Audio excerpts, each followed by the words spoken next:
አሰላሙ አለይኩም ወረሕመቱላሂ ወበረካቱ። የዛሬው ርዕሳችን ኢየሱስ እውን ተሰቅሏልን የሚል ነው።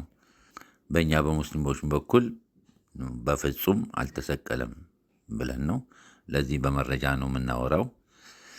እንግዲህ ከቁርአንና ከመጽሐፍ ቅዱስ መረጃ ይዘን እናወራለን ማለት ነው። አሁን ኢንሻአላህ ተከታተሉን።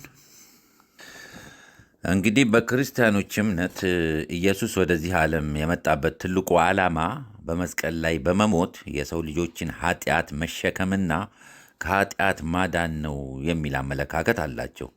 ይህን የተሳሳተ አመለካከት በመጠቀም ብዙ የክርስትና እምነት ተከታዮች ኃጢአት እንደሌለባቸውና ኃጢአታቸውን ኢየሱስ በመስቀል ላይ በመሞት እንደተሸከመው አድርገው ይናገራሉ።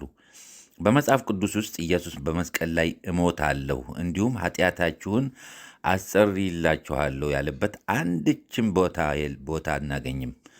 ሰዎች ያለምንም ተጨባጭ ማስረጃ የሚናገሩት ቢሆን እንጂ። ታዲያ ይህ ካልሆነ ኢየሱስ ወደዚች ምድር ለምን መጣ?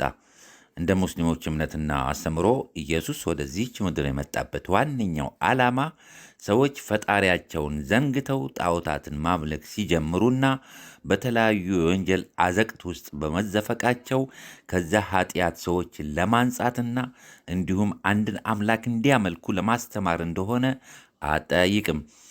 ይህም የእያንዳንዱ ነቢያት ተልእኮና ዓላማ ወይም ግብ ነውና እዚህ ላይ ልብ ሊሉት የሚገባ ነገር አለ። ይህም ኢሳ ማለት ኢየሱስ አይሞትም ማለት እንዳልሆነ ሊያውቁት ይገባል። ይሞታል መጨረሻ ላይ፣ በመጨረሻው ዘመን ላይ ማለት ነው። በቁርአን ይህን እናገኛለን። ሰላምም በእኔ ላይ ነው፣ በተወለድሁ ቀን፣ በምሞትበትም ቀን፣ ሕያው ሆኜ በምቀሰቀስበትም ቀን ይህ የመርየም ልጅ ኢሳ ነው ይላል መርየም 1933። ከአንቀጹ የምንረዳው ኢሳ ኢየሱስ ሟች መሆኑን ነው። ያም ማለት እንደ ክርስቲያኖች እምነት ከዛሬ 2000 ዓመት በፊት ሞቷል የሚለውን ትርጉም አይሰጥም። ምክንያቱም አንቀጹ የሚለው በምሞትበትም ቀን ነው የሚለው የሚያሳየን ወደፊት ስለሚሆነው ድርጊት ነው። አይደለም ሞቷል የምንል ከሆነ አንቀጹ ማለት በነበረበት በሞትኩበት ቀን መሆን ነበረበት። ስለዚህ ኢሳ ዓለይሂ ሰላቱ ወሰላም በዚህ ምድር ላይ በነበረበት ጊዜ ጀምሮ ያለውን ሁኔታ እንዲሁም ወደ ሰማይ እንዴት እንዳረገ ከዛም ወደዚህች ምድር ተመልሶ እንደሚመጣ ቅዱስ ቁርአን ማስረጃ በማድረግ ባጭሩ እንመለከታለን። ኢየሱስ እዚህ ምድር ላይ ሳለ አላህ መልእክተኛ አድርጎ ስለላከው የእስራኤልን ሕዝብ የአማልክትን አንድነት ያስተምር ነበር። በዚህን ጊዜ ነበር ጠላቶቹ ይህን በመቃወም ተንኮልን ማሴር የጀመሩት። ከዛም ሊገድሉት ይስማማሉ። ይህን ጊዜ አላህ ይህንን ተንኮላቸውን ከፊት ሁኑ ያውቀው ስለነበር ለኢሳ ማለትም ኢየሱስ ምንም አይነት ጉዳት እንዳይደርስበትና ወደ እርሱ እንደሚያነሳው እንደሚወስደው ቃል ገባለት። በቁርአንም ይህንን እናገኛለን።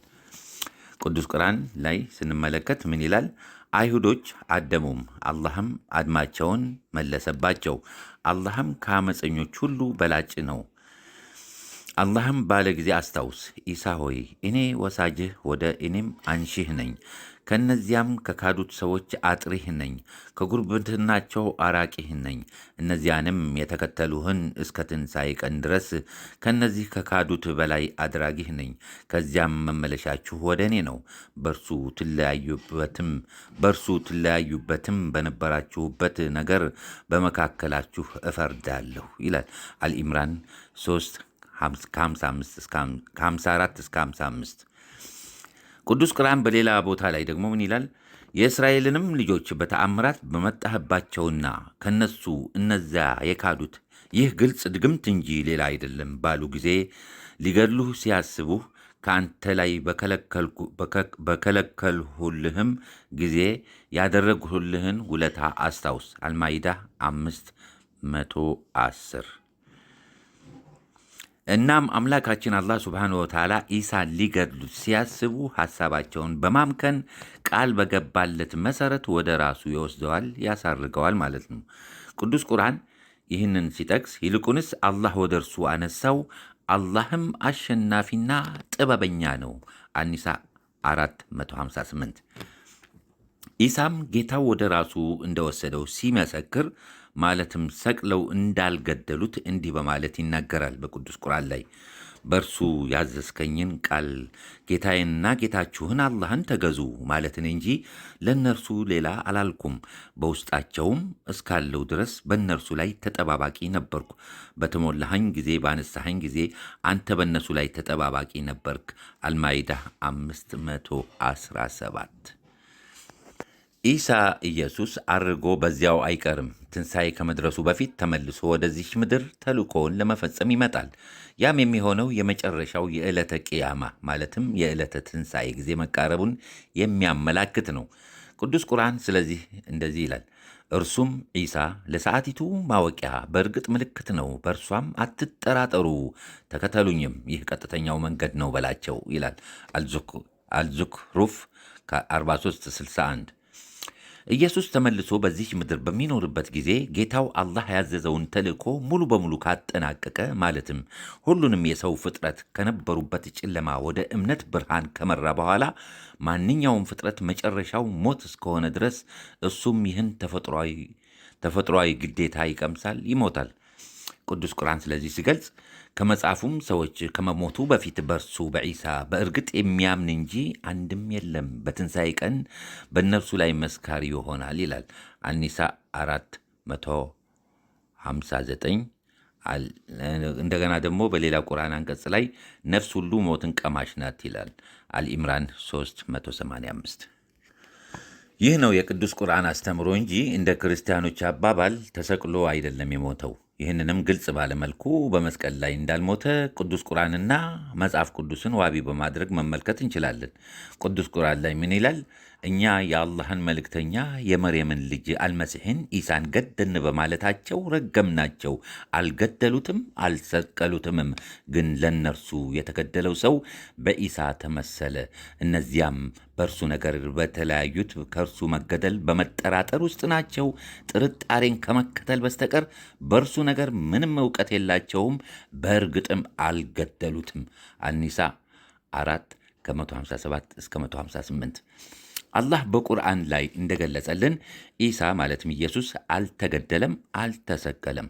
ነገር ግን ልብ ብለው ካስተዋሉ የተገደለና የተሰቀለ ሰው የለም ማለት ሳይሆን ያ የተገደለው ሰው በኢሳ በኢየሱስ ተመሰለባቸው። ይህንንም አባባል እንደተመሳሰለባቸው በመጽሐፍ ቅዱስ መመልከት ይቻላል። ለምሳሌ አንደኛ በዮሐንስ ወንጌል 18 ከ1 እስከ 8 የተከሰተውን ሁኔታ እንመልከት። መጽሐፍ ቅዱስ ላይ ኢየሱስም ይህም ብሎ አትክልት ወዳለበት ስፍራ ወደ ቄድሮን ወንዝ ማዶ ከደቀ መዛሙርቱ ጋር ወጣ። እርሱም ደቀ መዛሙርቱም በዚያ ገቡ። ኢየሱስም ደቀ መዛሙርቱም ብዙ ጊዜ ወደዚያ ስለተሰበሰቡ አሳልፎ የሰጠው ይሁዳ ደግሞ ስፍራውን ያውቅ ነበር። ስለዚህም ይሁዳ ጭፍሮቹንና ከካህናት አለቆች ከፈሪሳውያንም ሎሌዎችን ተቀብሎ በችቦና በፋና በጋሻ ጦርም ወደዚያ መጣ። ኢየሱስም የሚመጣበትን ሁሉ አውቆ ወጣና ማንን ትፈልጋላችሁ አላቸው። የናዝሬቱን ኢየሱስን ብለው መለሱለት። ኢየሱስም እኔ ነኝ አላቸው። አሳልፎ የሰጠውም ይሁዳ ደግሞ ከእርሱ ጋር ቆሞ ነበር። እንግዲህ እኔ ነኝ ባላቸው ጊዜ ወደ ኋላ አፈግፍገው በምድር ላይ ወደቁ።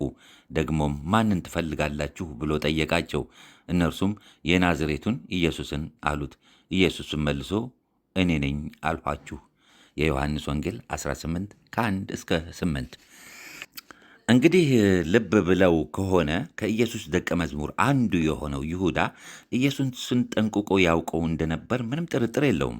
ነገር ግን ሎሌዎችን፣ ጭፍሮችን አስከትሎ ኢየሱስን ለመያዝ በሄደበት ጊዜና ኢየሱስንም ባገኙት ጊዜ ኢየሱስ 2 ጊዜ ደግሞ ማንን ትፈልጋላችሁ ብሎ ሲጠይቃቸው አንተም ማለት ሲገባቸው የናዝሬቱን ኢየሱስን እንደሚፈልጉ ነበር ለኢየሱስ የተናገሩት።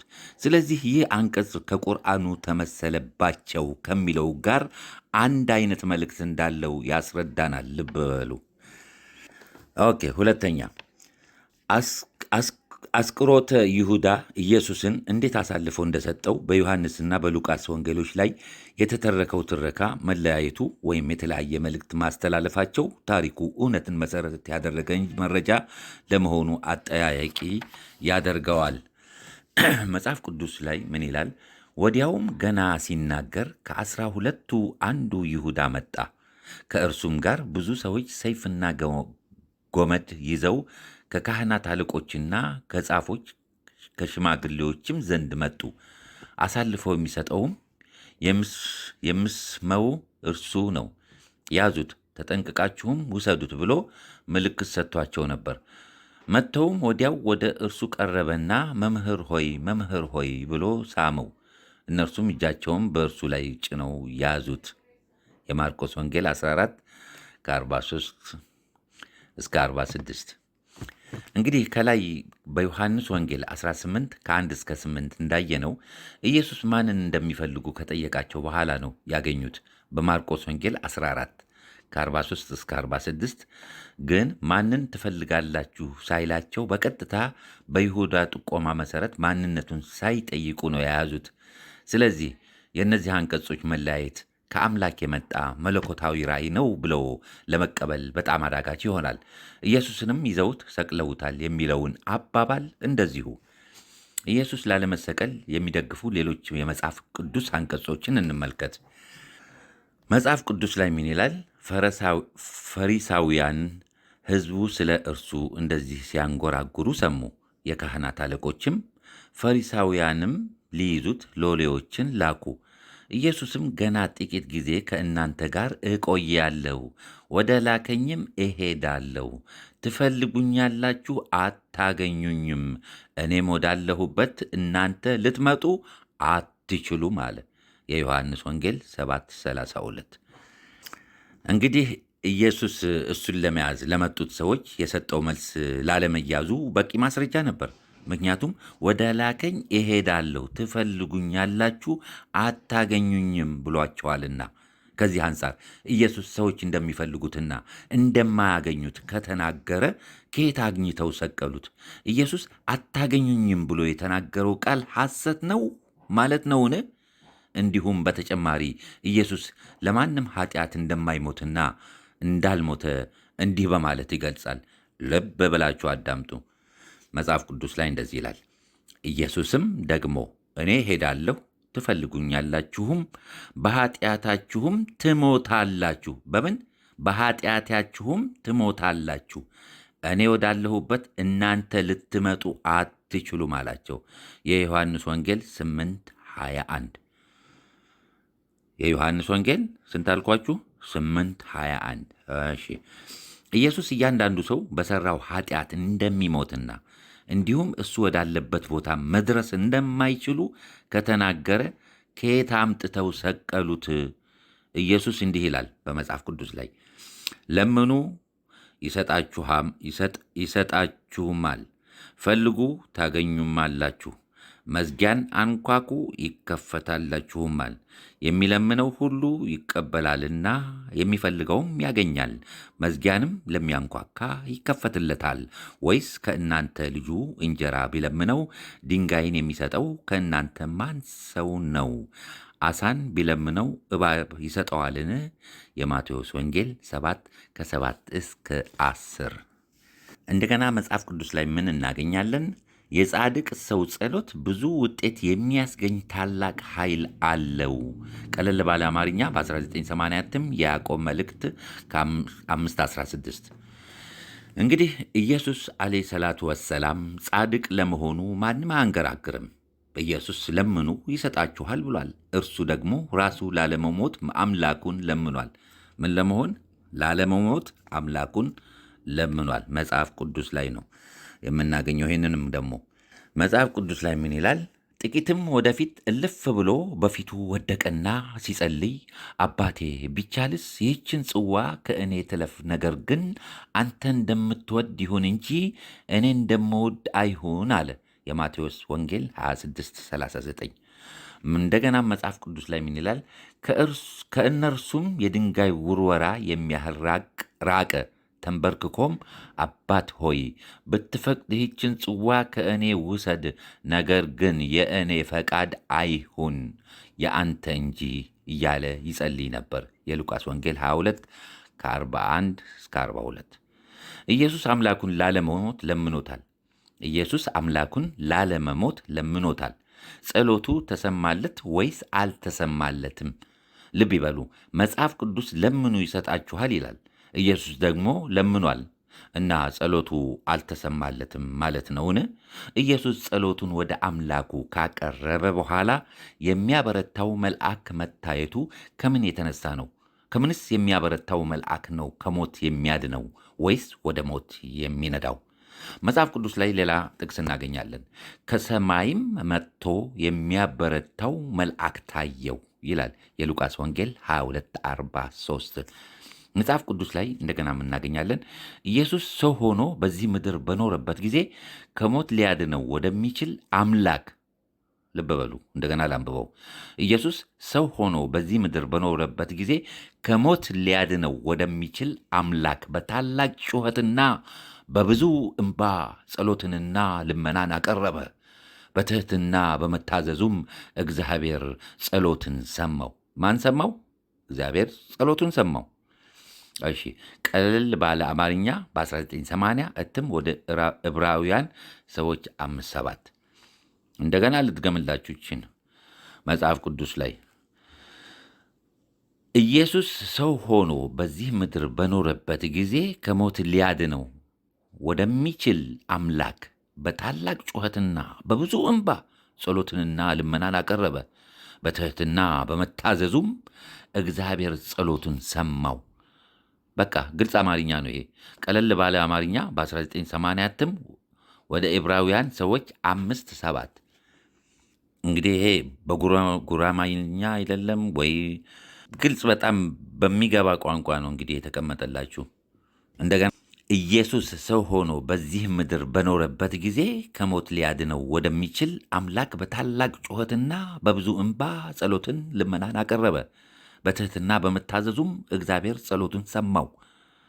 ቀለል ባለ አማርኛ በ1980 እትም ወደ ዕብራውያን ሰዎች 5:7 እንግዲህ በመጨረሻም ከዚህ አንጻር አምላክ የኢየሱስን ጸሎት ከሰማው መሰቀሉና መገደሉ ከየት መጣ ነው? በመሠረቱ እንደ መጽሐፍ ቅዱስ አስተምሮ ኢየሱስ በእንጨት ላይ ተሰቅሎ ሞተ ማለቱ ኢየሱስን መዝለፍና ማንቋሸሽ ነው የሚሆንብን። አላህ ይቅር ይበለን። አምላክ እንዲህ ይላል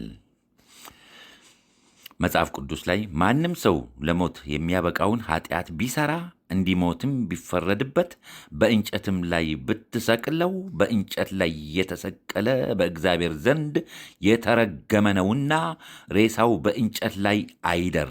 ነገር ግን አምላክህ እግዚአብሔር ርስት አድርጎ የሰጠህን ምድር እንዳታረክስ በእርግጥ በዚያው ቀን ቅበረው ይልሃል ኦሪት ዘዳግም 21:22-23 እና እስከዚህ ድረስ ይበቃችኋል። እኛ ሙስሊሞች አንሳደብም፣ በመረጃና በማስረጃ ነው የምናወራው።